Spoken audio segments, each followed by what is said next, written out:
Welcome to the Women Living Well After 50 podcast. I'm Sue Long-Carrick and I'm passionate about inspiring, motivating, supporting and informing women over 50 to embrace this exciting time of life.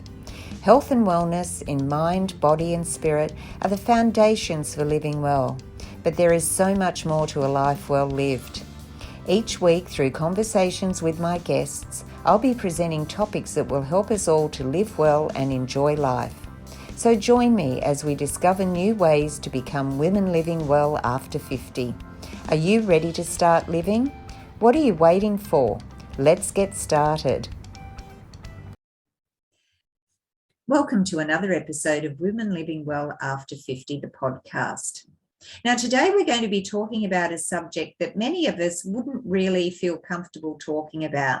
We're talking about poo. We're talking about bowel movements. And as you'll discover from my discussion and conversation with my guest, Ange Sinclair, the Digestive Detective, it is so important to be in touch with our bodily functions and reading the messages that our body is telling us, because it could save your life. And whilst we're trying to keep a little bit of a light spin on things today, there's some very valuable points that Ange is raising, and I would encourage you to listen to this topic and to also there'll be some great takeaways for you to implement into your life to make sure that you are living well and living healthy. So let's go and join the conversation. Welcome, Ange, and it's lovely to have you join me today. We were just discussing that it's probably been about a year since we had our last conversation on the podcast, so great to have you back. Thanks, Sue. It's nice to be back. It's a very interesting topic we're going to talk about today, and I'm very excited. I know, and we were also talking about how some people get a little bit uncomfortable about it, but we've got to bring these topics out into the forum for us to discuss and learn. And today we're talking about poo and what the perfect poo is. So, and as we just said, people find this a pretty sensitive topic to talk about, but what do you do to help people find ways to relax and talk about their bowel movements just as a regular thing without feeling embarrassed? Yeah, as we go through, Sue, I think I try to make it really lighthearted, because at the end of the day, we all poo. Yeah. Everybody. And you mentioned before, even the Queen poo. So everybody poo. So I think it's really important for everybody to understand that point to start with. I think the next point, though, is that it's a really great indicator of our health. So if you're not actively looking at your poo, you could actually miss something. And as you'll see today as we go through, there's an extraordinary amount of information you can have by just looking back into the bowl about how healthy you are. So if you've got I'm talking about 7 big points today and then some red flags. So if you're listening and you think, wow, I've got 3 or 4 of those, then maybe you need to take action on that and not let it fester, especially if you're over a certain age, or even if you're not over a certain age. It's really relevant to everybody. So I think trying to make it a little bit lighthearted, and I'll start by one of my fart jokes to start with. Okay.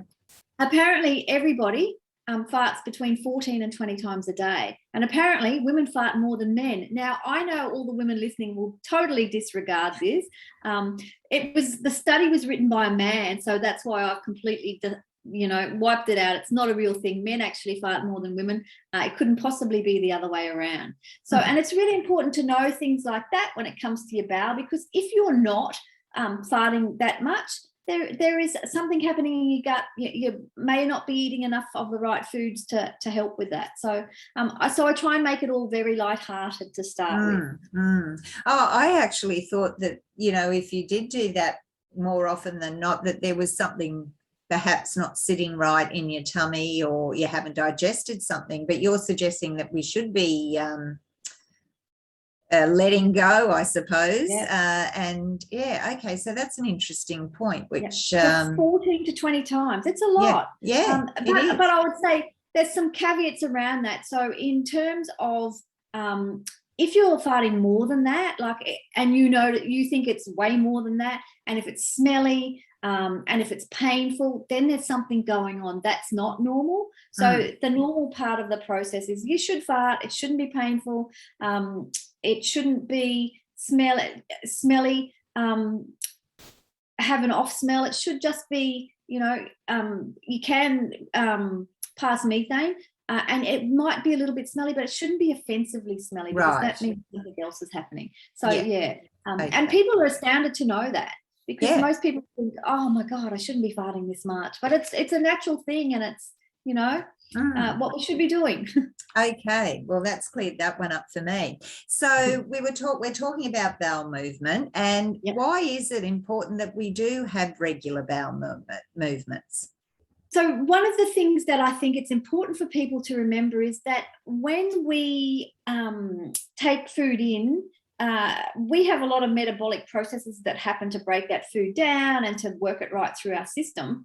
And a couple of things happen when it comes to us having a poo is things like estrogen and any medications and stuff. They need to be passed through the liver, and they're packaged up because they're quite toxic to our system. And they're packaged up into a little non-toxic bundle, and then they go out with our poo. So if we don't poo, they actually get unpackaged. Our body unpackages them so they can go around again, and they become more toxic. And so the longer it stays in there, the more toxic they become, the more chance that you have that something will go wrong because of that extra toxicity in your body. So you want to be going to the bathroom, and as for how often you should go, for me, I think it's, and this is not true for most people, but in reality, you should go like a pet. Food in, food out. So if you eat 3 meals a day, you should go 3 times a day. That's a unicorn I see in my practice. There are people who do it, but it's pretty unusual. Yeah. So for most people, it's 1 or 2 times a day. And the thing would be, it's 1 or 2 times a day. There should be no urgency. You should feel like it's complete. You should feel done. And there's a really great term called poophoria. And so poophoria, and it's a real thing, that you experience a feeling of ecstasy when you have that first morning poo that you feel completely empty. Right. Apparently cats and dogs have it as well. So okay, a new word that we've learnt today, poophoria. Yeah. Well, that I suppose does make sense too, because you're feeling uncomfortable perhaps before, and then afterwards you're just feeling just good, and you've released everything out. So what exactly is poo made up of? So this is really interesting. So poo is 75% water. It's live and dead gut bacteria.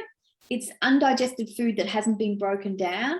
It's cholesterol, and it's some proteins, and it's also that waste product that I was talking about before. So that's all packaged up and into the actual fecal content as well, and that comes out as well. So it's and this is one of the reasons what's really important to get people to think about how much water they're using, because nearly every bodily process we have uses water, and if 75% of our poo is water, if you're not having enough water, then that poo is not going to be able to come out as effective as it could, or even form as effectively as it could. So I think that's something that people need to focus on when they're thinking about how much water they're drinking every day.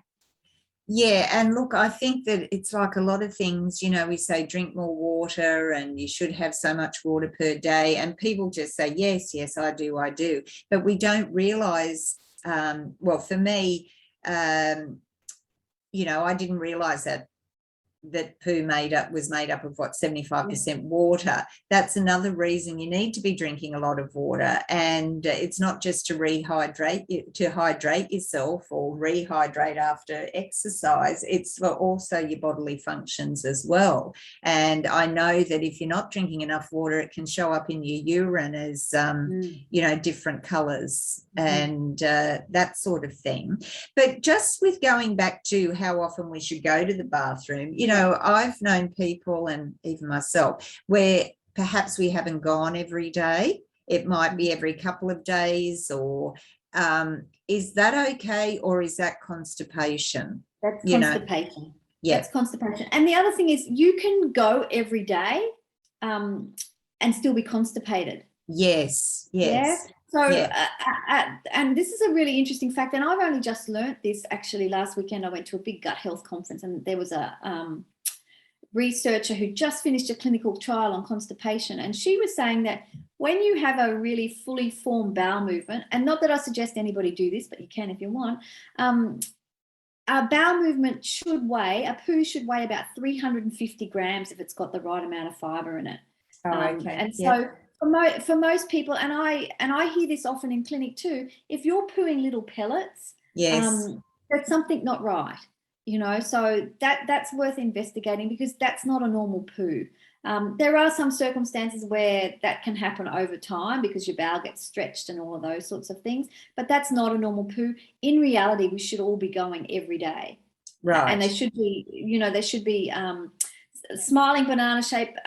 I had watched one thing not that long ago where the researcher talked about, or it was a gastroenterologist actually, said that the poo you have should be from your wrist to your elbow. Oh, should be that long, because that's the size of your transverse colon. So as we move around, they're saying that that's not my experience, but I suffered from constipation for a very long time, so that's not my experience. But for most people, I think having a larger bowel movement is what you should be aiming for, because then you're getting everything out. But you should definitely be going once a day at the minimum, and you should feel that finished feeling. You shouldn't feel like you need to go back again. Okay, all right. Now we'll probably sort of cover off on this in a little bit more detail, but what other things should we know in relation to poo when it comes to our health? Well, I think it's a good indicator on whether you're digesting fats, whether you are eating enough fibre, whether you are filled with gas, whether you have a problem, because the smell, like we talked about before, the smell will tell you if something's happening for you, how hard it is to clean up after you've had a poo, if you're seeing stuff in your poo. So there's a whole list of things that, and we'll talk about all of them as we go through. But they're the main ones of, it can tell you a lot, and that's why I think it's a really important topic for us to talk about. And I think that as a society, it's not talked about enough for that reason. And truly, it could save your life. If you hear something on here today and you go, that doesn't sound like me, or I don't think I'm doing that, it would be best for you to go and have a check straight away, because it could absolutely save your life. Yes, and we're going to talk about some of that a little bit later on. So, let's sort of talk about the messy bit, I suppose, in terms of if we need to examine our waste and what we're doing. So the colour, the smell, sometimes it sinks straight down, otherwise it floats on the top. What do those things mean? So there's 7 things that we really want to be focused on. The first one is how often, which we've already covered off on. If you're not going every day, you need to really have a good look at, are you having enough fibre? So for women, it's about 28 grams a day. For men, it's 38 grams. And that particular researcher I was talking about before, she spoke about having 2.5 to 3 kilos of vegetables every day. Is what the new side to be able to make those really good bowel movements. That's a lot. Yeah, it is. In terms of vegetable matter.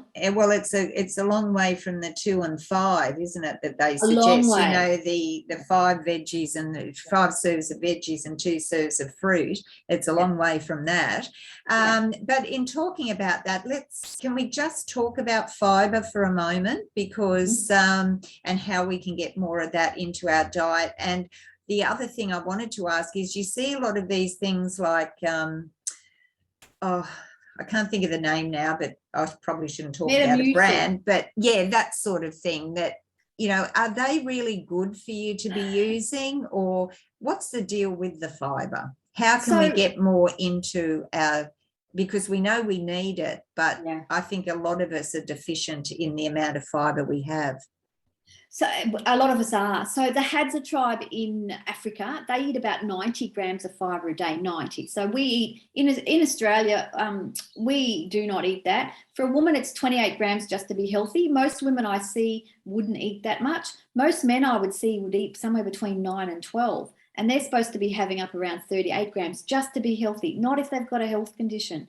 So one of the ways that I suggest people is, last time we talked about the colours and getting food into your diet, what sort of foods. This time I think I would say to you, it's about bringing veg into every meal. Yeah. And so one of the, and I know your audience is over 50, so one of the things that the diabetes person talked to at this conference that I went, and the gastroenterologist, was about when people get over 50, for some reason they tend to eat more carbohydrates. You know, it's more toast and croissants and cakes and that sort of thing. That's not a real good source of fiber, even though they're flour, because they really have no nutrients in it. So think about things like fruits and vegetables and legumes and nuts and seeds. They're the perfect thing. Not so much from those processed grains, because they don't give you the same health bang for your buck, essentially. And plus they also do other things like drive up your insulin and ruin your blood sugar levels and all that sort of stuff. So as an aging population, we want to make sure that we're trying to get more fruit and vegetables in. Now, there's a couple of issues around that, because as we age, we also lose our hydrochloric acid. And our hydrochloric acid is what helps us break down that food that we're eating, you know, in our stomach. So it's the thing that breaks everything down. So one of the things I would encourage people to do is think about, you know, is food sitting in your tummy after you eat? Do you feel really uncomfortable, like it's not moving through enough? And if you do, there are some things that you can try. Iberogast that you can buy from the chemist is fantastic. Herbal bitters are really great. A little bit of apple cider vinegar before you eat, because they help stimulate your digestive enzymes to help you break stuff down. And I think, I think to my parents, they're in their 80s. So the thing with them is it becomes tea and toast, because everything else is, I just feel uncomfortable when I eat it. And that's why there's a higher incidence of bowel cancer and stuff in those age groups as well, because they're just not having the fiber they need. So I encourage everybody to, and how I put meals together, I look at things for breakfast and I go, what vegetable can I add to that? Herbs, for example, are fantastic ways to get fiber into your diet, because they have fiber as well. And things coming to fiber powders, psyllium husk is okay, but I find long-term, if people use, so that would be something like Metamucil. Yes. When people use those long-term, they tend to be really harsh on their bowels, and eventually they'll stop working for them. So some more, well, not natural, but more products that you could use would be something like chia seeds. If you soak them in milk or water overnight, they fill out, and they're like an intestinal broom. They will sweep through and get rid of everything. If you are constipated, they need to be soaked in water or milk beforehand, because they can take up to 9 times their weight in liquid. And they actually use them for people when they run marathons, so they don't have to have a drink of water. So if you're constipated and you're already dry on the inside and you eat them dry, and that's why I get a little bit shirty with all these bread companies that put dry chia seeds into their bread, because people, when they eat them, they absorb all the water, and that can cause a blockage for some people. And it's not a great outcome. So make sure you soak them if you're constipated, but that's one of the really good things. Adding things like stewed prunes or stewed polyphenols. So last time I was here, I talked about getting all the colors in. So the colors like purple, red, blue, and black in terms of fruit and veg are called polyphenols. And these polyphenols can help our bowel work better, help our gut bacteria work better. And so they're really good for constipated people as well. Cacao, so 80% dark chocolate is really good. So there's an excuse for everybody to pop a little bit of chocolate into their everyday. And so that's a really great idea for a smoothie for breakfast. You know, put a big scoop of cacao powder in. Not the cacao that you buy from the supermarket, because that has milk and sugar and all that added, but cacao powder is just the straight chocolate pod that they've broken down. So I think they're 2 really good ways to get extra fiber in.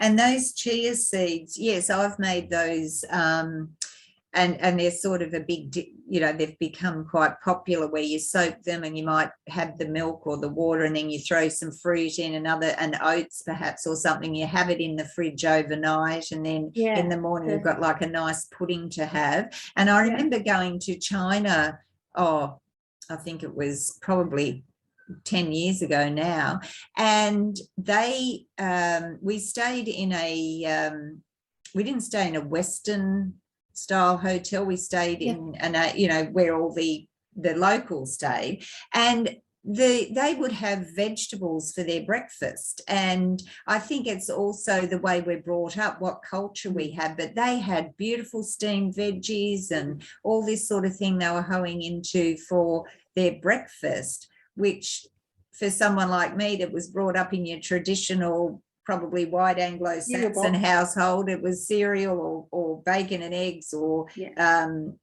toast. So that's a good way to look at trying to bring that into the breakfast, because I think lunch you can do it with salads and things like that. Dinner's easy, but it's getting that mindset of more veggies into your breakfast. And even keeping bacon and eggs is great, but you could do spinach, tomato, mushrooms, some fried cabbage. I have this beautiful breakfast I make, and I love it. And it's funny because our cleaner's because we've been in lockdown, we haven't been able to have a cleaner, and she came this week and I was making it for breakfast. She goes, "Oh my God, that smells so terrific. What is it?" And I said, "Well, it's just vegetables." And she said, "For breakfast? That's crazy." And so that's how I get mine in. I try and have all 6 colors that we talked about last time, and at least 10 or 15 different sorts of fruit and vegetables throughout the day. But a bulk of it, like for my breakfast thing, it's about 10 different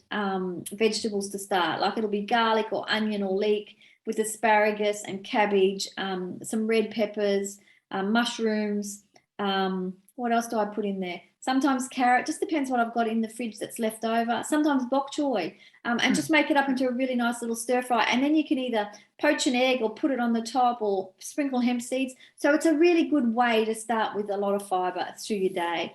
And those chia seeds we were talking about too, when you soak chia in water, you can add that to essentially anything. So I sometimes put them into scrambled eggs. Soak them in water and pop them into scrambled eggs. You can put them into, once they're soaked, you can pop them into your smoothie because they will give you that forward movement that your bowel needs. And it's a really good source of nutrients as well, because they're really high in protein. They've got terrific amounts of iron in them, those chia seeds, once they're soaked. So I think it's a really nice, valuable addition to put into your diet if you can do it. So I love them. Okay. Well, I've got some. After I finish this, I'm going to go and soak some. I think it's given me the incentive. Okay. So we've talked a couple of your 7 points. What are we going on to now? So colour. Let's talk about colour. So your poo, poo comes in lots of different colours. So it can range from, well, I'll tell you what it is first. The colour is a result of the breakdown of red blood cells and the bile we produce. And it can come in that a huge variety of colours. So it can be white or yellow, clay, coming into a milk chocolate, dark chocolate, a red and a black, and anywhere in between that. So there are some things that you should know. That the best place to be is between milk chocolate and dark chocolate. Mm-hmm. If you're white or yellow or the red or the black, you probably need to see somebody, because the white and the yellow specifically are gallbladder issues that, especially the white one, you could have a blocked duct. So you would probably know that if you go, "Oh, that poo's white, I really should get that checked straight away." That's a go to the doctor straight away. So if the stool is bright red and you get blood on the toilet paper that's really bright red, that's generally a hemorrhoid. Because it's frank, fresh red blood, and it's bright. It's really bright. And you'll get a shock. You'll go, "Oh my God, what's that?" So that you could go to the doctor for a double check to make sure. Now, if it's a black stool, black means that you've either had charcoal or you've eaten beetroot. They're the 2 things. But the third thing it means, you could have a bleed up in your stomach. You could have an ulcer that's just weeping a little bit of blood, and it starts to change the color of your bowel motion. And so I would say to you that definitely warrants a doctor's visit if your stool is black. That just means you've got a little bleed somewhere higher up, and it's worth getting that investigated as soon as you can.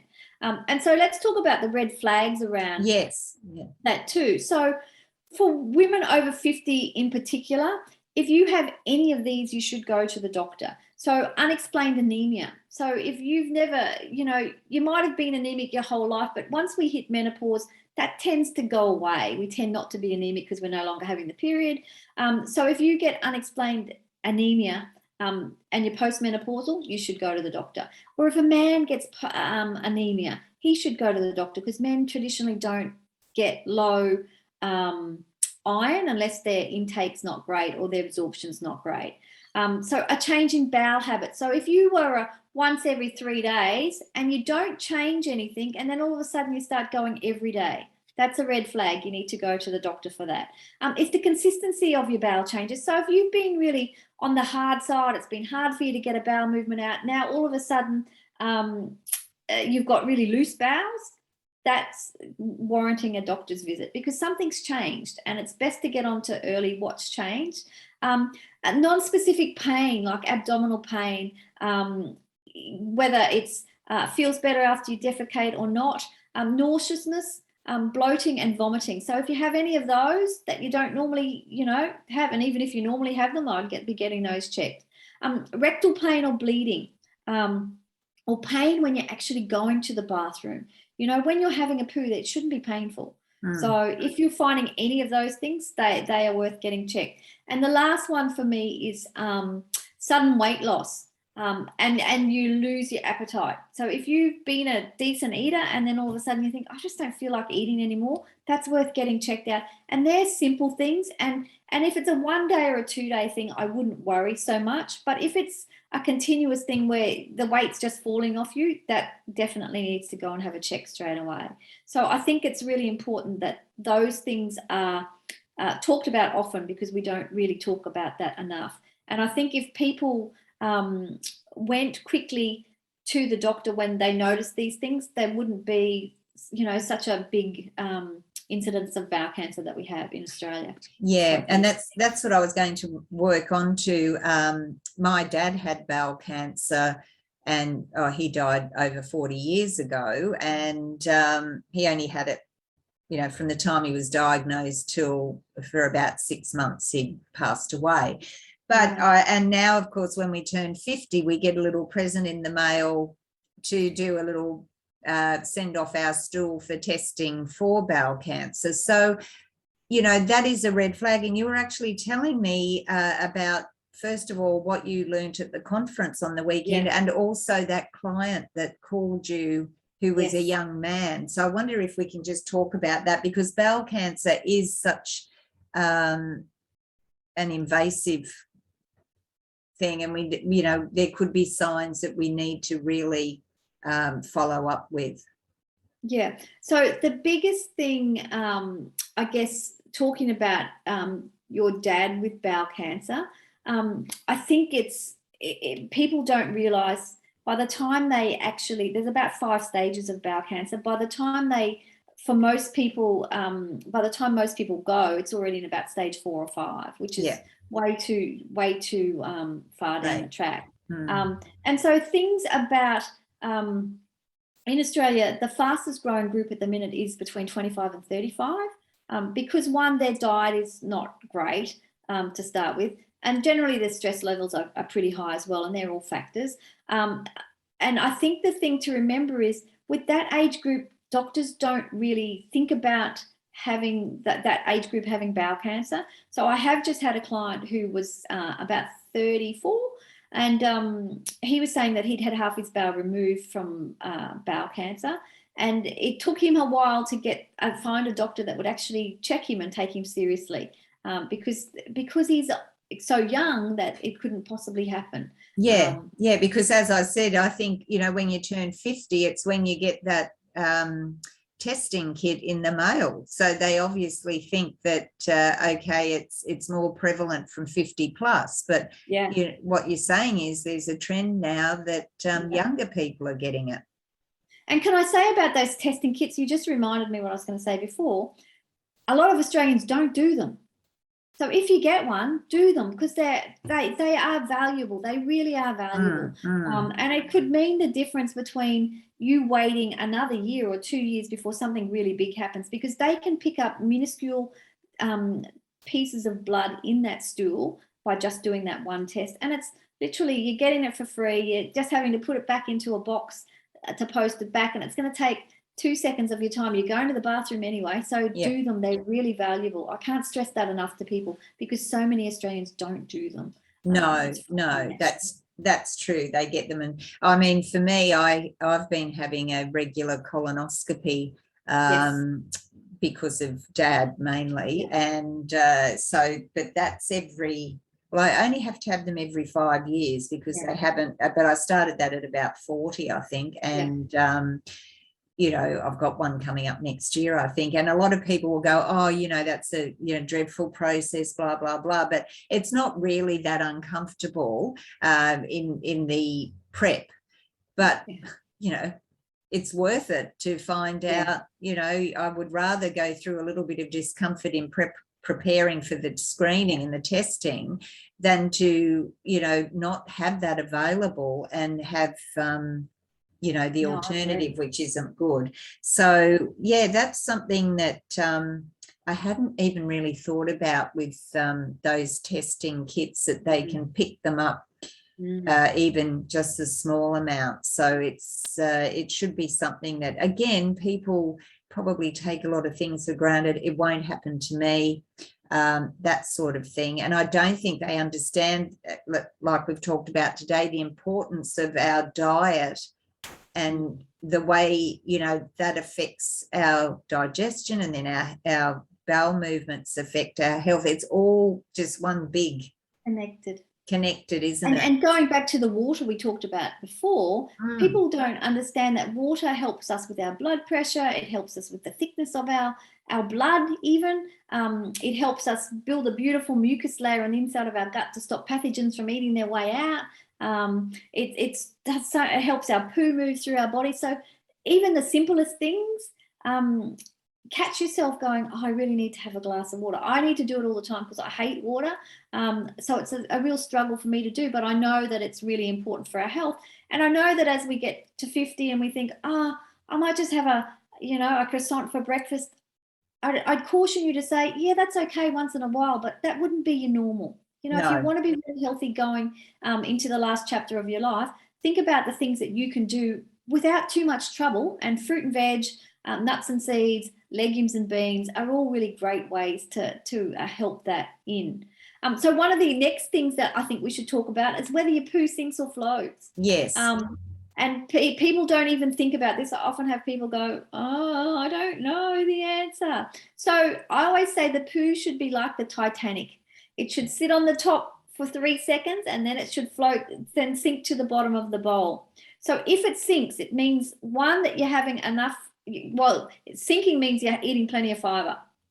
If it floats, it could mean a couple of different things. The first thing is you may not be digesting fats properly, or you're not having enough fiber, or you have a lot of gas in your body. So if you're feeling really bloaty, and then you have a poo and you go, oh, that poo's floating on the top, well, then think about what could be causing that. Could it be one of those 3 things? Think about how much fiber you've had in the past 24 hours. And think about, and the other thing is, you can sometimes see a little oil slick on the top. That could also mean that you're not digesting fats very well. So there's some things to think about. And we talked about farts being smelly. And so one of the things we should also talk about is poo being smelly. So for poo, it doesn't really smell. It's quite a natural smell. And if it's not a natural smell, then that's something you need to follow up on. If somebody comes in there, if somebody goes into the bathroom and then, you have to spray and do all the things, that means something else is going on. And whether that's you're feeding the wrong type of bacteria, which is giving you imbalanced gut bacteria, and that will make things smell, or whether you've got lactose intolerance or celiac disease. But if you're finding that you have really foul smelling stools, that should be investigated, because it could be something like celiac disease. And there's lots of celiacs walking around that have no digestive symptoms, but are celiac and they don't know it. And that's a big misconception in Australia, that I know you need to have gut symptoms to be a celiac. You do not. There are other symptoms, and that has a long-reaching effect to our health, on our bone density, on our mental health, and all those sorts of things. So we really do need to check that. And we talked a little bit about cleanup. So poo shouldn't be, the perfect poo should be one little square of toilet paper, so no need to buy hundreds of rolls at your supermarket. And when you wipe, there shouldn't actually be any poo on it, because you're getting that smiling banana poo it comes out easy. It's not leaving any sticky residue. If you're finding that you need wet wipes and lots of toilet paper, a couple of things to think about. Again, water and fiber, incredibly important here, because if you're not having enough of either of those, that can stall the poo from coming out properly. Are you sitting properly on the toilet? Having your knees higher than your hips is always a good thing. So getting something like a squatty potty is really fantastic, because they help you we have some valves in our rectum that if we are sitting with our knees higher than our hips, they open better. So that makes the poo come out easier. So that's something we tend not to think about. We have these toilets where our hips are right down. And when you go, for example, when you were in China, I'm sure you saw it, the squatting toilet. So that's the proper place for our body to be when we defecate. Can I say to you, don't stand on porcelain toilets, because I have had somebody do that.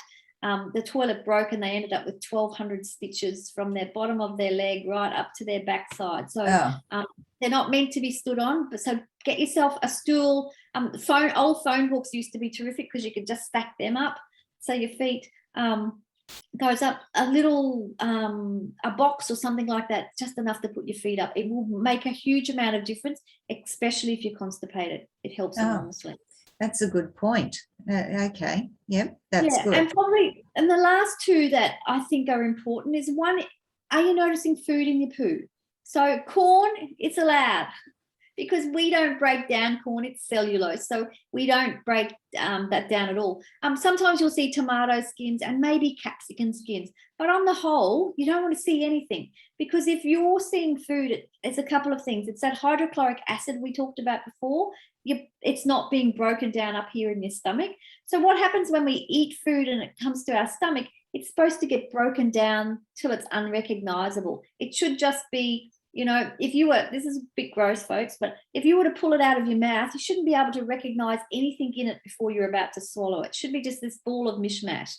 And all the bits should be broken down. So if you're getting a whole spinach leaf, or I once had somebody tell me that they had a sprig of broccoli in there, that means that either one, they're not breaking it down, two, they're not chewing properly, and we've lost that art of the chew. How many people know, and it's generally men, but I've seen women doing it as well. Yeah, it's 1, 2, 3 bites and then it's gone. We're into the next bite.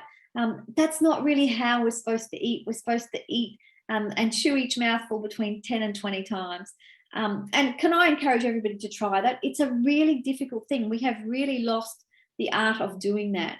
And so one of the ways I suggest people try and get that back is have your knife and fork, take a bite, put your knife and fork down on the table, put your hands between your knees and chew for the 10 to 20 times, and just watch yourself, because in about 2, 3, 5 bites, your hands want to come back up and ram the next piece of food in your mouth. So try not to do that. And the third thing is that fight or flight response. So when we eat, we should be in rest and digest, because when we're in that fight or flight response, where we feel like, our body feels like, oh my God, we're running away from a tiger. So if we've had an argument with our husband or a stressful day, and we come in and we sit down and we just start to eat, that we won't digest food very well. So if you're seeing food in your stool, you want to be thinking about, am I rested in that right nervous system frame when I sit down to eat? So taking some deep breaths to get you into that rest and digest, because when you're in that nervous system fight or flight, you are actively trying to get away from that stress. Your body's in that mode. So what happens then is your body is clever enough to shut down all your digestion, all your reproductive system, and it puts all the blood to your arms and legs so you can run away. So you can't digest food. So if you're constantly seeing food in your stool, that could be one thing to think about. Am I always stressed when I'm eating? because the food's going to go through, and you'll get bloated and indigestion and reflux and be really farty, and all those sorts of things are likely to happen as well. And I think it's also because of the lifestyle we have. Well, not so much for people in lockdown that have been there, but, you know, that fast pace of living, we just grab something on the go.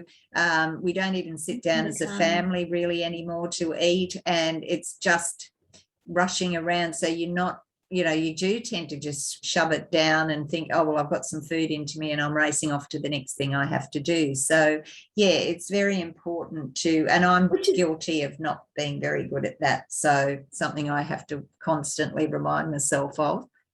Yeah, and I think we are all guilty of that, you know, because I mean, I've been in the car eating my lunch and thinking, what am I doing? Sitting in the car or ramming food in. So I just think you will have to do that sometimes, but I think if you can sit and get into a really good space, take some deep breaths into your belly, that's a really nice place to be before you eat. And I've had this really great client who really struggled with that. And so, because ideally it should take you 25 minutes per meal to eat them, that ideally. And so with this one girl who was at her office, she said, I eat at my desk. I never get away from my work because I'm typing and eating at the same time. So can you imagine how that would be on your digestive system? And she felt terrible all the time. And so we got her to, I said to her, when you take your lunch to work, I want you to find a place to sit, whether that's outside.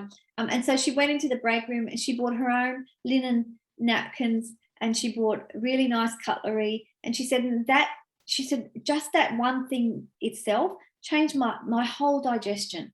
So that was a pretty great thing for her to do, actually. So I just think, I often think about that, thinking, well, you should treat every meal like that, you know, because at the end of the day, you're refueling and refeeding yourself, the most valuable person in the world. So we should do that.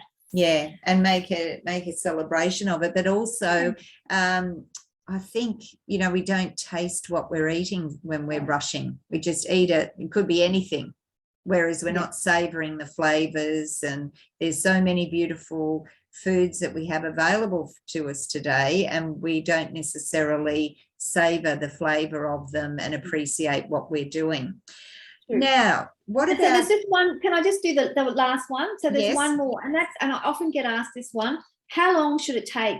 Oh, yeah, I was just going to ask you that, so you got it before me. Yep. So that's really, so the length of time, it should be really quick. By the time your brain sends the message through your vagus nerve down to your bowel saying you need to go to the bathroom, and it should generally be after you eat or first thing in the morning, because what happens is we have these stretch receptors in our belly, and when the food goes in, they signal that our intestines get stretched to the point where they're full. You get a message to your brain going, oh, I need to do a poo. So please don't ignore that message, because after a while, if you do, it gets turned off. And so you don't often get that message anymore. And I know I was guilty of this in my 20s. I'd go, oh, no, I'm okay. I don't really need to go now. Lots of people don't want to go when they're out. Please just go. Yeah. Seriously. Because if you keep ignoring it, the messages stop coming. For the perfect poo, you should get that message. There should be no urgency. You just need to go. You go, you do the poo. It should take less than 2 minutes and you're out. If you're sitting in there all day reading War and Peace, there's a problem. There's something not quite right. And generally it's the water and fiber thing again. Yeah. So I would definitely think about that, and think about if it's taking that long, you should also think that are you in there just playing around on your phone? Staying there for that long, sitting on the toilet, also would increase your risk of hemorrhoids. So if you can help it, don't do it. Just go when you need to go, get it over and get it done with, and move on. Yeah. So what about exercise? How does that? I think Sorry? Exercise is great, and it's really helpful for getting the bowel moving, especially when you do that cross-crawl motion with your arms when you're walking, because that's also sending a message, and it's massaging all the internal organs for things to move. People who are constipated, I absolutely recommend they exercise, and whether that's after dinner or first thing in the morning, because it just helps everything move through. And I think, that's one of the critical factors of aging, that as we age, we should be doing more exercise to support all of our bodily organs and functions, because the longer you stay active, the better you'll be as we go into that last phase of our life. Yeah. That's good sound advice. Now, before we go, I want to talk to you about your program, which is called the Perfect Poo program. So would you like to tell us a little bit about that? So basically it's a 12-week program, and it's 2-hour consultations to hear the story around how long this has been going on for you, and what we can do. And then we go through and I see you every week for 12 weeks, and we work on each different level of what's happening for you. There is also $100 worth of supplements in that as well. And I think it's a really good way, especially if you have had a problem for a long time, it will help you. Now, I had a client named Ruth. So Ruth was in her 60s, and she'd had chronic diarrhea for 40 years. Oh. And essentially, she'd become a hermit because she couldn't leave her house. Yeah. She always had to know where the toilet was. And I think it was really important. So Ruth went on holidays with her friends to Turkey in her 20s, and they had a great time until they didn't. So the first night they got there, they went for dinner, and she was amazed at this wonderful meal that they had made from red lentils. And she'd picked up a parasite in it. And so she'd gone to the doctor that day, and they said, "Oh, you've got a parasite. Here's the medicines. Off you go." And so when she got back to Australia, things were fine. She'd had it on and off for years, this diarrhea, and the doctor said to her, basically, it's IBS. You've got IBS. By the time she got to me, she hadn't really been out of the house. So we tested her for the parasites, which she still had 40 years later. And there was lots of other things now too, because she'd whittled her diet down to 5 or 6 things. She wasn't feeding her microbiome what it needed to stop the diarrhea. So we started with giving her fiber supplements to start with, to encourage that new bacteria to grow, and also probiotics to stop all that, to stop the diarrhea, so she could actually leave the house. And she was 60, she wanted to enjoy her grandkids and do all the things, and she felt she couldn't actually do that. So it was a really great way for her to do this. So it took Ruth 2 years to get back to normal, and so we started with the Perfect Poo program, and it was amazing how quick her gut started to restore. And the great news for her was she had a fantastic doctor that helped us. He would retest every 8 to 10 weeks for us to make sure that things were going along properly, to see if that parasite had actually gone. And now I can say she's really happy. She can go and play with her grandkids all the time. So I think it's really important. Don't wait if you have a problem with your bowel. Do something quickly. And getting some specialized help is really a good place to start, because then I am the first person to say to you, you need to go to the doctor. I think that's really important for people. Once you have some symptoms that you think, this is not normal for me, don't wait, don't hesitate, go to the doctor. It could really save your life. And the program is just a way for me to get people to do it in blocks, because it's much easier to focus for a period of time to get it done. So that's on offer at the moment. I only take 3 or 4 people at a time when I do this, because it's so intensive. And it's for the 12 weeks, it's $1,997, and you get $100 worth of supplements and some cookbooks that I've made and some things like that. So it's a real intensive, great program to be able to really work on getting your bowel health back to where it's supposed to be. Well, I'll put all the content, the links and everything in the show notes so people can contact you. What sort of supplements, just before we go, what sort of supplements? So a couple of things that we talked about. So a fiber supplement. I always give prebiotic fibers to people because most of us aren't eating enough fiber. And so prebiotic fibers help us feed our good bacteria. Right. And so even if you have a parasite, I always start with those, because it helps our bowel encourages that bacteria to flourish before you then go and I might give antimicrobials to help kill anything that's there, digestive enzymes, because we talked about before that people lose their digestive fire. So giving people digestive enzymes is really helpful for that. It could be a herbal mix for something else that they might have high stress. So give them a relaxing herbal mix to help them calm down. So it's any probiotic. It depends on what's happening for the individual person. So that's a really individualized thing. And I think that's a really good thing. Doing something that is a cookie cutter thing for everybody gets the same thing. We're not built like that. You know, No. You and I talking about bowel habits and stuff before we start, there are differences between us, you know, and I think it's really important to get that specialized help because that helps you get to the next level quicker. And I think that's important. Mm-hmm.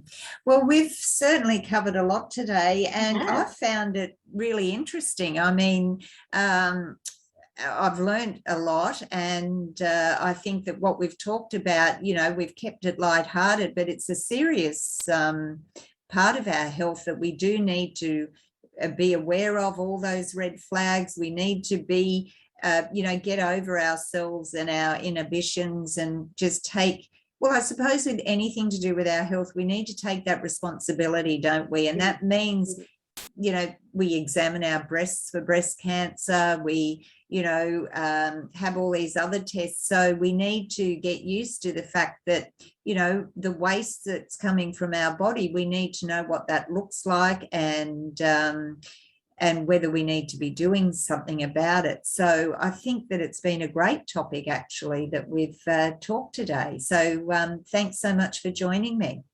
That's okay. Thank you for having me. I'm glad you really liked it, because I think it, like you, I think it's a really important topic, and I think in Australia we don't talk about it enough, and I think it's really time that we started to. So remember that the thing you've got to do every day when you have a poo is look back into the toilet bowl. You would be amazed at how many people I talk to and they say, oh, I don't know the answer to that, or I don't know the answer to that. So it's really important that you do. So that's my parting piece of wisdom. Look back. It could save your life.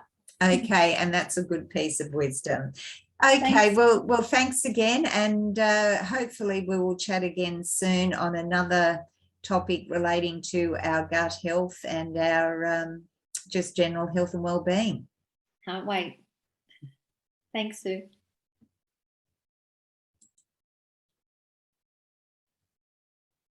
Well, that was a fascinating episode and conversation that I had with Ange today. And once we overcame that little feeling of not feeling comfortable about talking about the topic, there's just so much that we need to know for our own health in how our bowel movements are, what the red flags are. So much valuable information that Ange provided us with today.